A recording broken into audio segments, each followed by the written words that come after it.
fascinating job because, and the World Bank is a fascinating place because the mandate is so wide and the ambitions are so big. I remember chuckling in my first week or so at the World Bank, walking around, and some people had in their doors this sticker saying, "End poverty." Hello and welcome to the BLK podcast. My name is Iowa Casadarge and I am a research equity analyst at BLK. With me today is Genevieve and she'll be introducing our guest. But just as a disclaimer, the opinions stated on this podcast are of the analyst and the guest and not of BLK and the sponsors. Awesome. Well, hello, everyone. Thank you so much for listening. Today, my name is Genevieve Bonta, and I am a sophomore at Cornell University. I'm also the Chief Operating Officer for BLK Capital. So today we have Mr. Estevão, who is the Global Director of the World Bank Macroeconomics Trade and Investment Group. Mr. Estevão has worked in the Ministry of Finance in Brazil, the New Development Bank Shanghai, so global, the International Monetary Fund, also known as IMF, Tudor Investment Corporation. We have here today Mr. Estevão, who is Brazilian and holds a Ph.D. in economics from MIT and has published extensively in journals, books, policy reports, and media print. So a very robust background we have today with Mr. Estevão, and thank you so much for being here today. I'll pass it off to Eyal to start us off with the questions.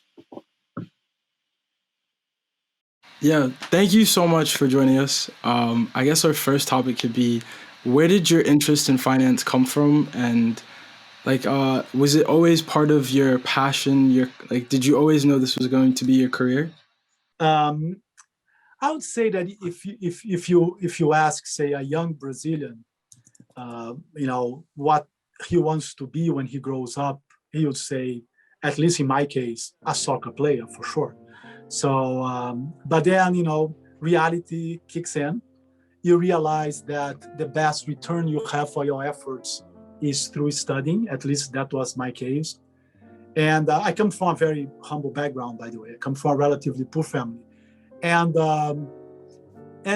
it became clear to me that not just a return in terms of being able to have a living, but also in terms of interest. Knowledge was always my interest, I would say, after, the soccer player thing didn't pan out when I was 12 or 13. And in that sense, I wouldn't say that my deep interest is on finance, but it's on trying to understand the world better. And that's why, as I went through college, master, Ph.D., and I studied many things from math to economics to finance. And once I finished my education, my first job was actually at the Federal Reserve, which is, a part of the American government. In the research department, was a fantastic job. And there I was working on something that is quite different from what I did afterwards at the IMF, where I work in many different areas, many different countries, many different economic issues. And that was very different from my work in a hedge fund as a chief economist. Was a completely different, role. And that was very different from my work when I was Deputy Minister of Finance in Brazil. And it's all this different from my current role now, work on development, with a broad portfolio of actions across, themes and countries. I think the directive here, or the line that links all these experiences, is this thirst for knowledge and for understanding the world better and making sure that whatever I do, I'm helping society. That's another thing that's quite important to me. So I think if you depart from that point of view, the work on finance can be quite rewarding, because it's not just about making money. We all need to earn a living, but it's about contributing to society in a way that is what you can do best. And if you happen to make a lot of money because you work on finance, I hope you donate most of it before you die to some social cause that is worth it to you. Nice. I really, really like that answer. I can attest, we can all attest to having sort of like a sports goal. I remember I wanted to be Serena Williams when growing up, and then I had to switch to finance. So I totally understand that. But now, with your thirst for knowledge and the finance industry contributing to society, how do you feel like that has shaped your daily routine and schedule? And what is your daily routine and schedule like right now, too? Yeah, I mean, you're asking me in a situation that the world is still in crisis. And because of the job that I have, we are pretty much at the center of the discussion. The World Bank in general, because we deal with development, and a lot of developing countries are really hurting. And developing countries, I mean, emerging market and developing countries is a large swath of countries, from large emerging markets like Brazil or Turkey or India to very poor countries. All of them fall into the portfolio of the World Bank, and thus in my portfolio, because all the macro issues are under me, macroeconomic issues are under me at the World Bank. So if you take that as a context, my life is a bit boring. I wake up at 6 every day. I work till 9 p.m. every day. Basically, I stop to eat because I am human, and I do exercise every day. So that's something that I never stop. Actually, I'm exercising more because you're working from home, so it's easier for me to handle my routine.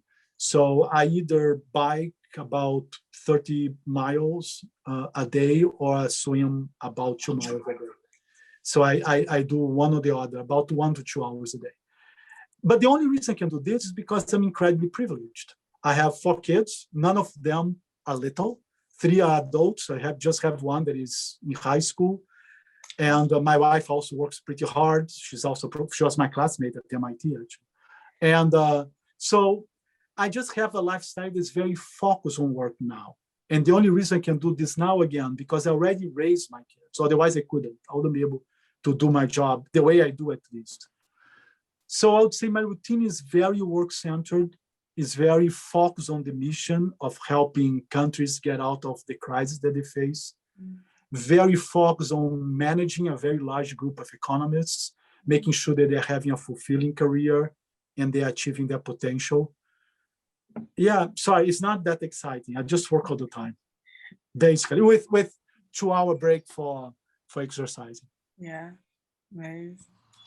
Yeah, I mean, it sounds like you're working a lot as well. So is there a way you like balance all of your work sustainably? I mean, like, it's very obvious that you enjoy your work, but is there like a work-life balance that you have? Yeah, I think that's incredibly important. Like I said, that's what I do now. That's not what I did when I was your age, or when I was, say, or 20 years ago when I was a researcher at the Fed or at the IMF. I had a more balanced routine. Again, I was raising my kids, like we say, with my hand on their heads. So like going to all physician appointments and all the school. So I was myself and my wife completely involved. So of course, I mean, it would be hard to do that during that time, and I wouldn't want to do that. And I did pass opportunities that would make me do that because of the family. So that's always very, very important to me. That is what matters to me most. I should have even said that when I said that, I'm guided by how can I help society be a better place. It's really my family. And so it's just, I'm in a stage of my life where my kids don't need me in a day-to-day basis, no diapers to be changed or things like that, and no real school. I have still a kid in high school, but she's 16 going on 35. So she's like very mature, spectacular student. It's not because I'm her father, so I think what you said is quite important. You need to really match your objectives to what truly matters in life. And for me, what truly matters in life for me is the happiness of my wife and my kids. It happens to be consistent with this crazy workaholic schedule right now, was not in the past. So you need to time your ambitions and making sure that you're working hard or you're earning money or for the right reasons. You're not doing this because of some greedy or even vanity project. You're doing because it's something you like to do, and you are doing that because it's good for you, your friends, if you have a family. If you don't like friends, for the animals that you like, whatever is your objective. Yes. And even now, I mean, again, I feel quite balanced because I like working out. I read about one book every 2 weeks unrelated to work. And I do that by reading before I go to bed. So right now I'm into physics. So I'm reading all this book on physics. So I'm all about escape velocity and black holes and gravity laws. And I'm really enjoying because I never quite studied that when I was your age. I studied just a little bit. Anyway, we all need to find ways to have the balance that you suggested. Yeah. It sounds like it's working out great. I think we call people like you superhumans, where you're able to balance your family, your work. No, you are superhuman. Again, I don't want to. I'm serious. I don't want to send the bad. My life is very simple. Again, I wake up at 6. I have breakfast. I start working. I stop at around noon. I eat a little bit. Then I work till 4. Then I stop for 2 hours. I work out, either swimming or biking. I try to schedule my meetings in a way that I can do that. Come back, have dinner with the family, work a bit more, then spend some time with my wife and read, go to bed. That's my day. It's nothing superhuman is what you do. It's studying, going to parties, putting together this recording, and doing all the activities you do. What I do is easy. You just have to get there. Took me a while to get where I am. Yeah, but I do like how structured your day is. It really keeps people in check. So that's really nice to hear that. But then shifting a bit to your role at World Bank, I'm wondering, how has your role changed over time from when you started till now? You mean from when I started the World Bank to now? Yes, exactly. Yeah. Yes. So I didn't start the World Bank that long ago. I mean, I started this job about 2.5 years ago. That's when I left the Brazilian government and came to the World Bank. It's a fascinating job because, and the World Bank is a fascinating place because the mandate is so wide and the ambitions are so big. I remember chuckling in my first week or so at the World Bank, walking around, and some people had in their doors this sticker saying, "End poverty." And then I remember snickering a little bit. Maybe I was around saying, yeah, let's end poverty and make the world a better place and making sure pollution ends and tomorrow. But then after a week or so, I realized, of course, that is our objective. I mean, and that's our ultimate objectives, is to end poverty, making sure that everybody has access to all the basic needs and beyond. You know, we need to go beyond the basics. Everybody has access. Just look at preamble of the US Constitution, the pursuit of happiness. That's what everybody should aim at. And the World Bank is huge in this game. And that's why we work so hard, because that's such an ambitious project.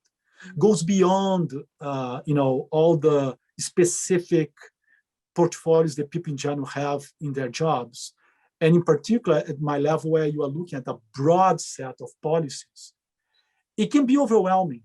So I think this trajectory of the World Bank started with being a little bit skeptical at the beginning, like, oh, it's a job. It's a job. I need a job.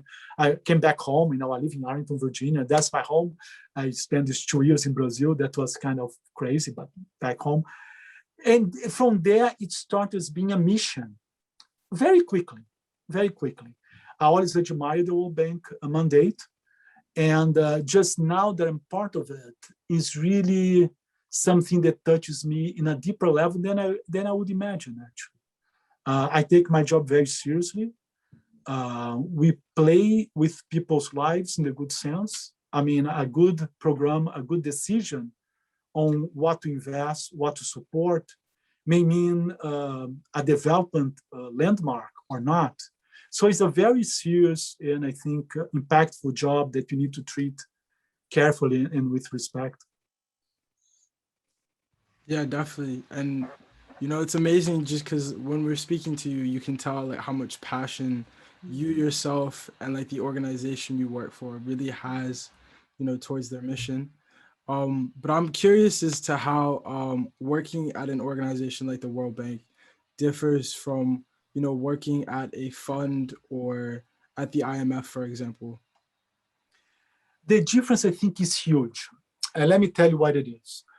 Because what the World Bank tries to do is to match good technical skills, actually top technical skills. One of the best economists I've ever met, a lot of the best economists I've ever met are here at the World Bank. And so that's important. But it matches with the passion for actually, enacting change in the world. I haven't been in a place like the World Bank before. I think the work at the hedge fund was actually quite fulfilling. But for me, it was quite fulfilling because it was really intellectually hard, actually.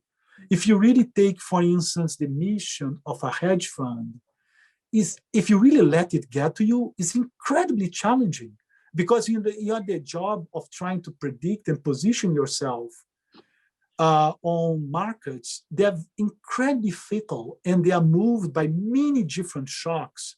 And that's a very hard job. So I have a lot of admiration for people, the traders that do that. I would say my role there was hard, of course, incredibly hard, but was more of an advisor of thinking about what's happening in the economy.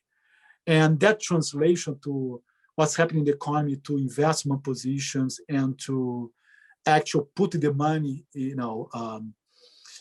at risk is an incredibly hard job. And I admire tremendously the traders that do that.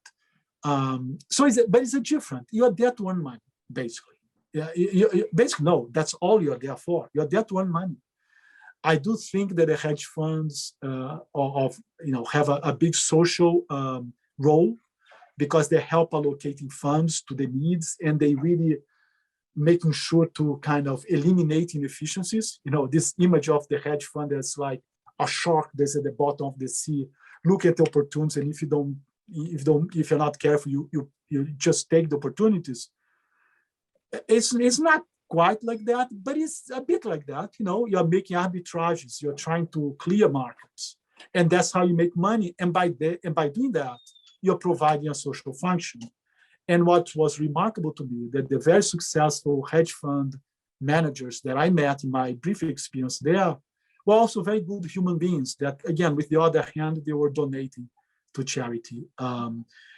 And so, yes, you become rich, but if you're successful, by the way, if you're not, you become very poor. The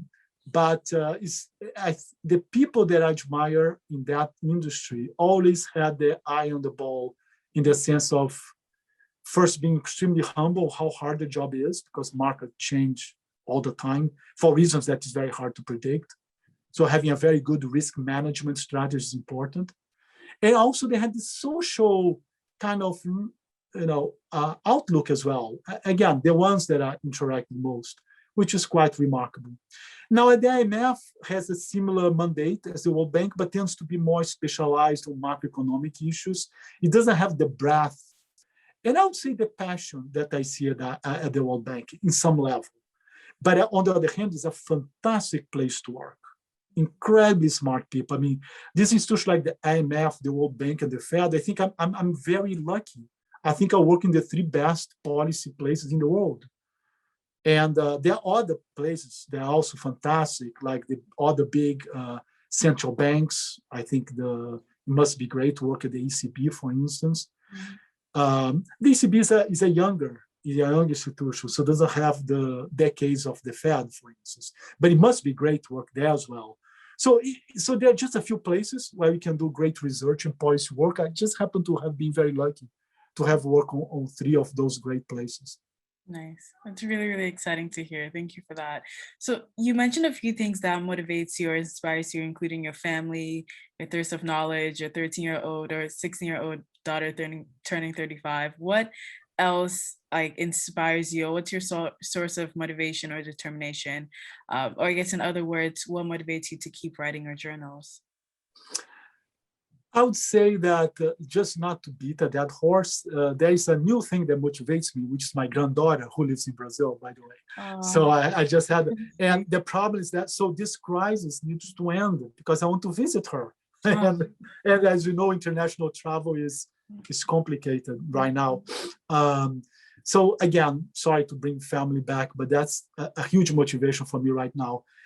And I think second is interacting with people like you. When I look at these new generations and how much we need to make sure that how much you need to work to make sure that the world that we live for you, we are going to end up living for you, is better than the world you live right now.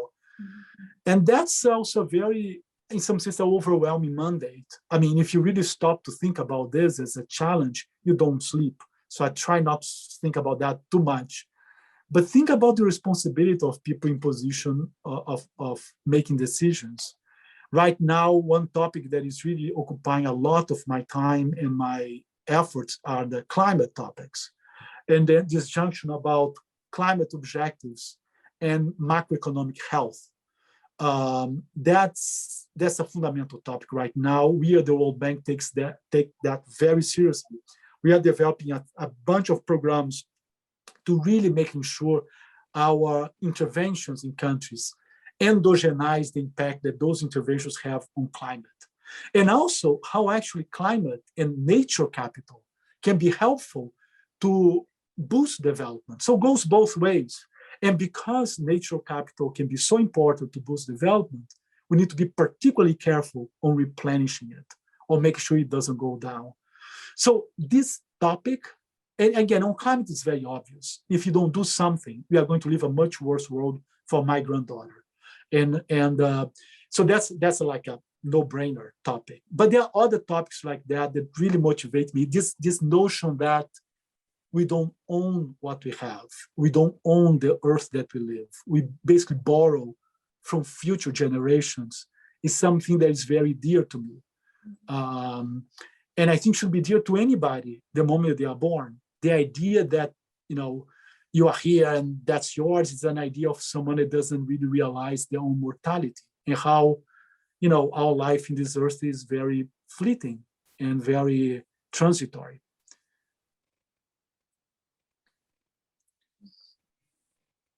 I think you're mute, Yola. Oh, sorry. But I feel like that was a very profound, philosophical statement because, that's something that's so easily overlooked, how we're always constantly going to be here and this is our planet. And it's amazing that you guys are, taking the initiative and, the correct actions to prevent the further destruction of our climate.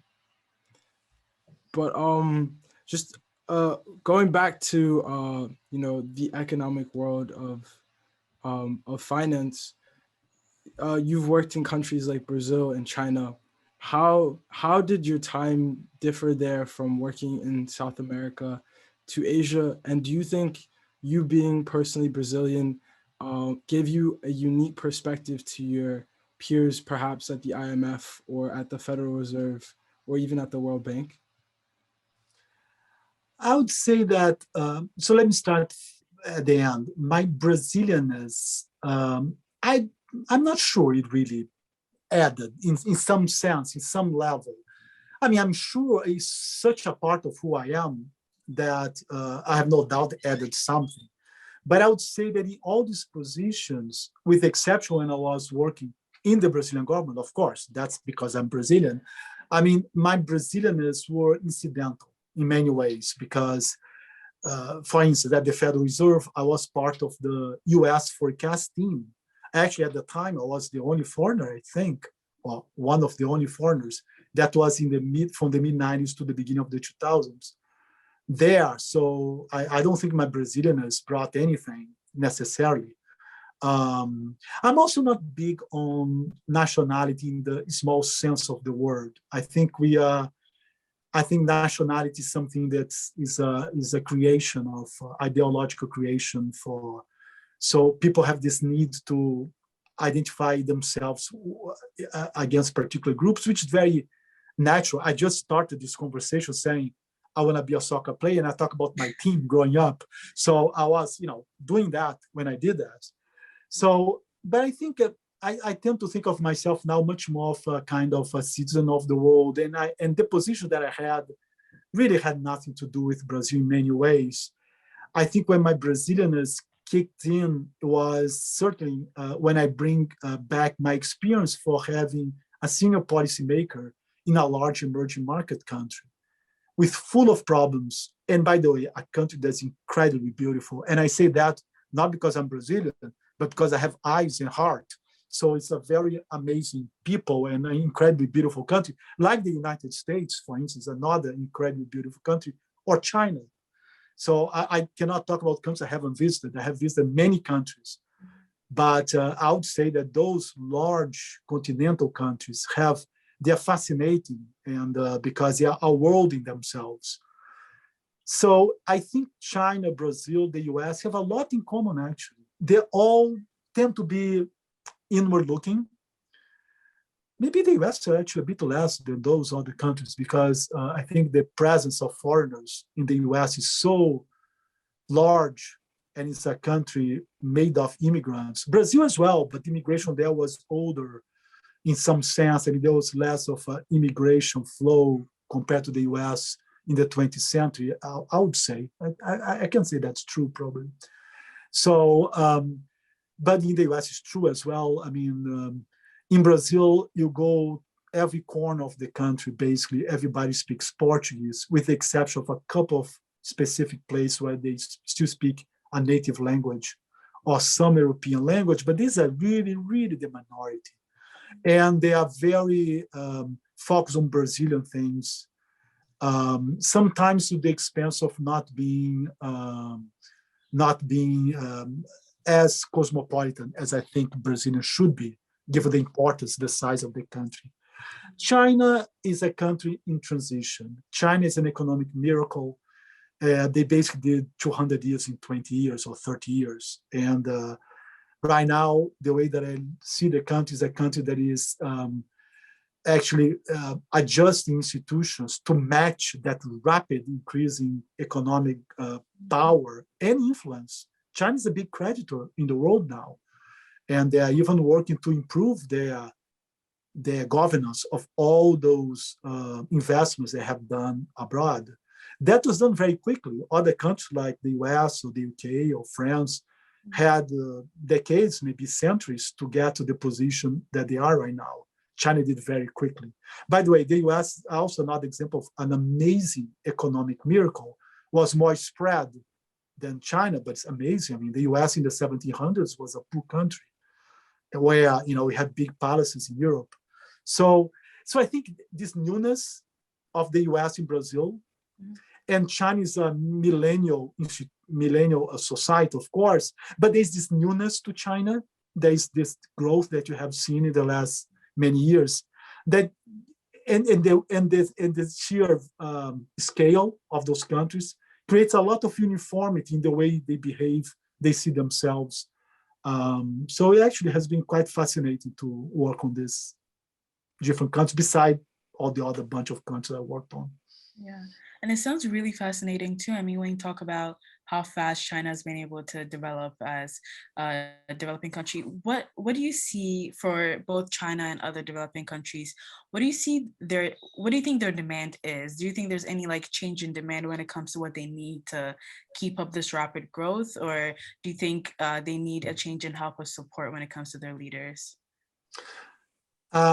It's in some sense, one need to be careful when answering this type of question, because it's very, in some sense, easy to pass judgment or to say, I think that country will do better if, but, I'm not part of that millennial society.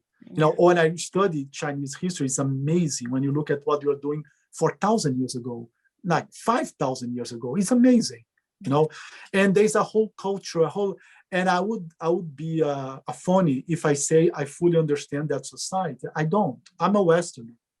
I learned French by reading French literature. That's my background. It's for sure.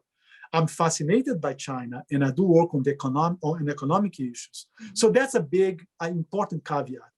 That is a society that is different enough from my upbringing that I look with awe and respect to begin with.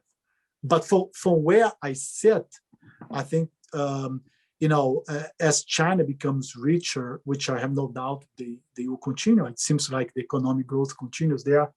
And there are more people in the middle class, there will be more demand for services and in different ways to interact in society. They may be different from what it is right now.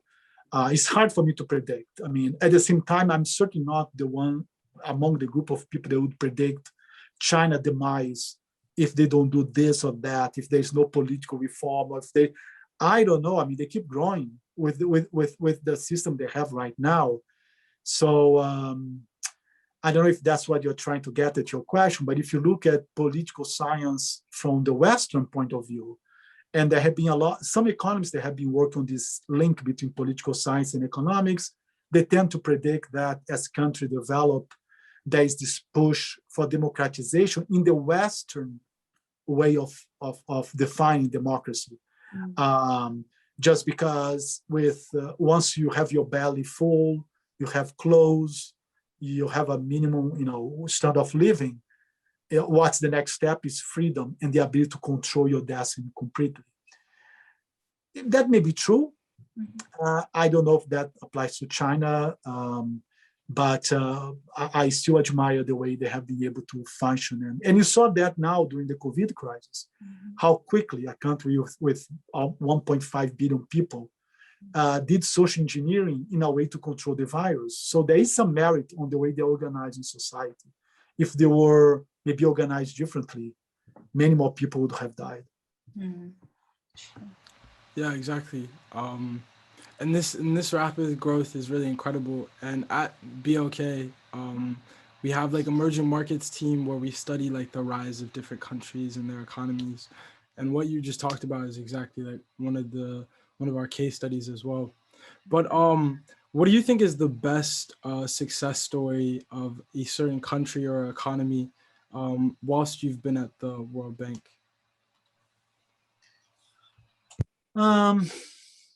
If you ask me what's the best success story in terms of development in recent history, I would say it's the United States of America. I mean, it's remarkable. Again, it's a country made of immigrants where in the 1700s, their main leaders were basically farmers who happened to have this amazing notion of what's right and wrong, and set up a constitution that if you read the letter of it, it's an amazing document, incredibly valid for now, with all the problems that there were at the time, from slavery to the power of money. I mean, no question. But it's amazing what they did, what this society did. And here it is, a powerful country, an entrenched democracy. So it's an amazing example. Again, 200 years is not that long, people. That's quite amazing what happened here. So for me, that's the biggest example of economic development, in my opinion.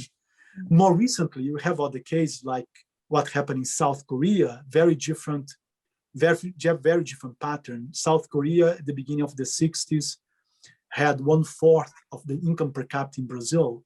Now they have 3 times the income per capita of Brazil, or twice the income per capita of Brazil, depending on how you measure. So, and that was done with a lot of discipline and an economic model that kind of worked. Sometimes the political system is criticized, it's true, but so in that sense, does it have, I'm not saying that every trajectory is perfect, but clearly a big example of economic development. Then you have China. It's quite remarkable what they have done, and a lot of the reduction in poverty and hunger that we see in the world is basically caused by the economic reforms they started in China in the late 70s and got really a big push after the mid 90s. So, and that's benefit, that's well-being of people. When you solve the problem of hunger in a country with 1.5 billion people, the contribution that you made for human welfare is big, with all the problems that may be there.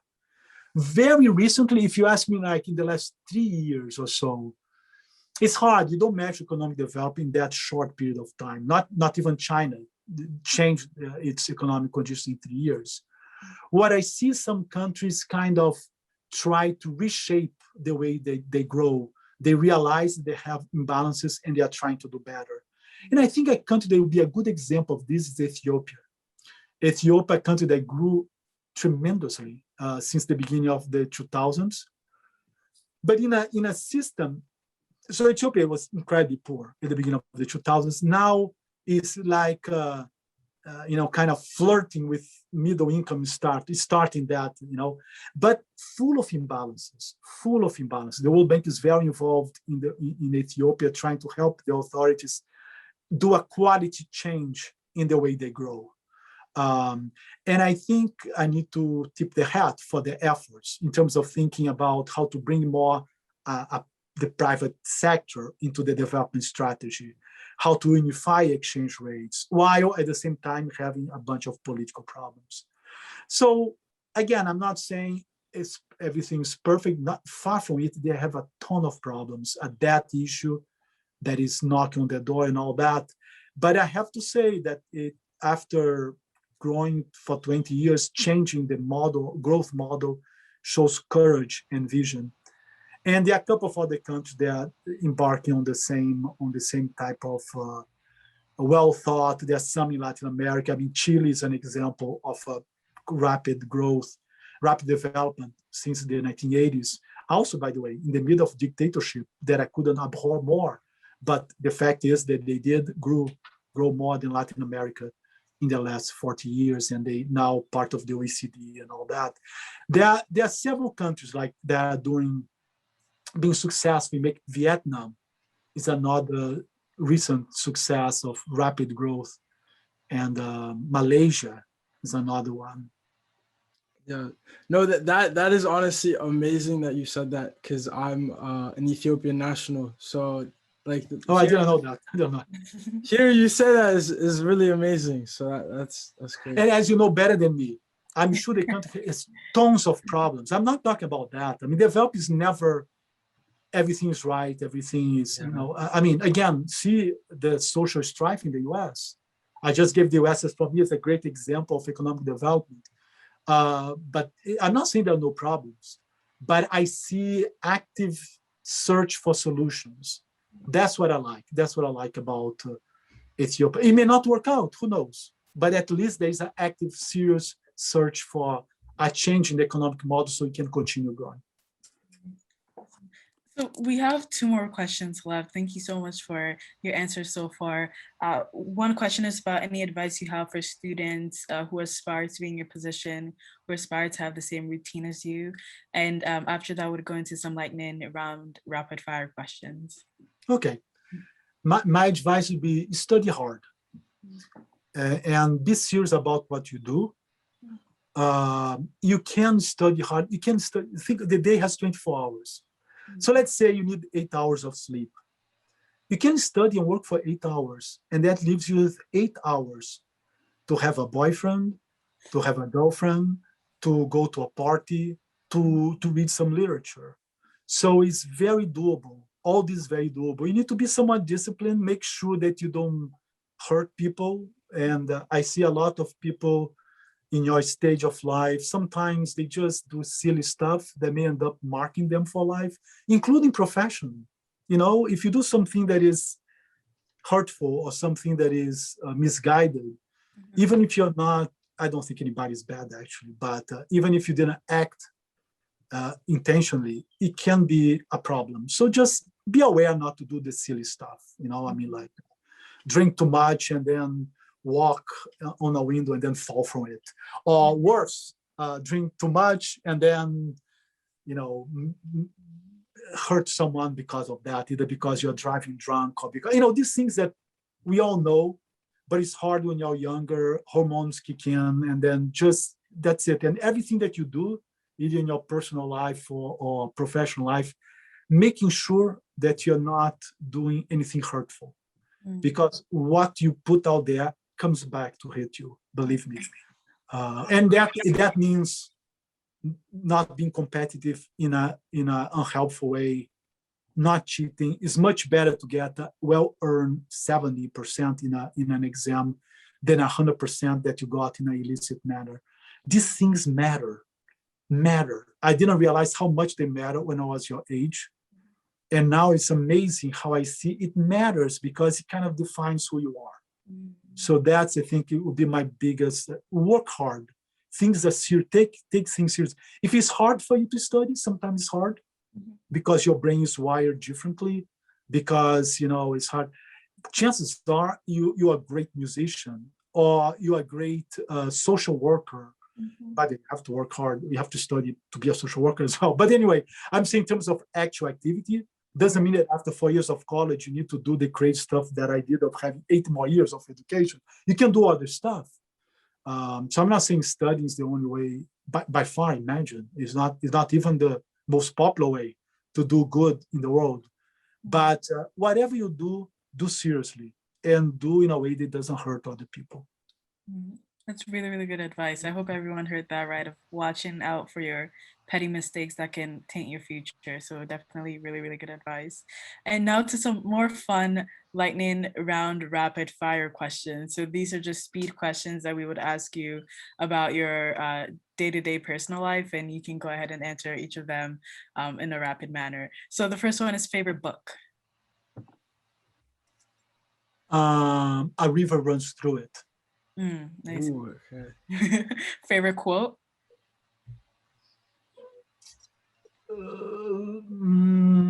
I don't have a favorite quote, really. The quote that came to my mind is a bit snobbish, but I don't quite believe in it.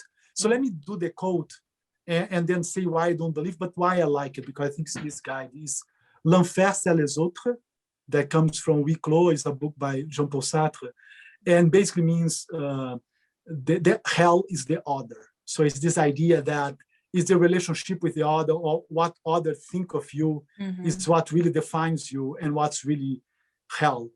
I don't quite agree, but I think it's a sign of a bit related to what we discussed before, that you need to be very careful how you deal with the other, because the other in many ways define who you are. Nice. Oh, Yeah, he has it. Yeah. Very good. That's a different book. I think the book that I have in mind. Yeah. Nice. Great. Yep. Such a great connection there. Nice. I can move on. The next question is favorite soccer player. Zico. Nice. He's not active. He's a soccer player of the 70s and 80s that basically brought Flamengo into being world champion, and he was the leader of one of the best Brazilian soccer teams ever, who never won a World Cup. That was the team in 82. Nice. Favorite TV show or song? Favorite TV show right now, I would have to say The Crown. I love that TV show right now. Favorite song, you are not going to know. Favorite song. I'm going to be bound to be a Brazilian song, and I would say is Vai Passar, the name, by Chico Buarque de Holanda. Is that Bossa Nova? No, it's post Bossa Nova. Vai Passar is what we call Brazilian popular music, and it's a samba that is wonderful. Nice. That basically said everything passes. Nice. We have 2 more. One is your favorite dance move, if you want to crack a dance move. The favorite dance move for me is when I dance either samba or rumba with my wife. Or the twist as well. So any of those moves. I like doing ballroom dancing, by the way. Oh, nice, professional. And then the last question is a nickname your parents used to call you. Oh, I'm called by everybody as Marcelinho, because my father's name is Marcello. So I'm Little Marcello. I'm Marcello just for the rest of the world, but for my family, I'm Little Marcello. Yeah, Little Marcello. I'm definitely not the best Marcello in my family. That's really nice. Well, those are the really fun questions from me, and thank you so much for answering them, Mr. Estevão. And Ayo, do you want to wrap up? Yeah, thank you so much for joining us. This has really been a real privilege and honor to have you on our podcast. This has really been amazing. We've learned so much, and this is definitely going to benefit our community. So thank you so much for taking the time and speaking with us. Thank you, too. Keep doing the good work. Thank you. Very impressed. You guys are great.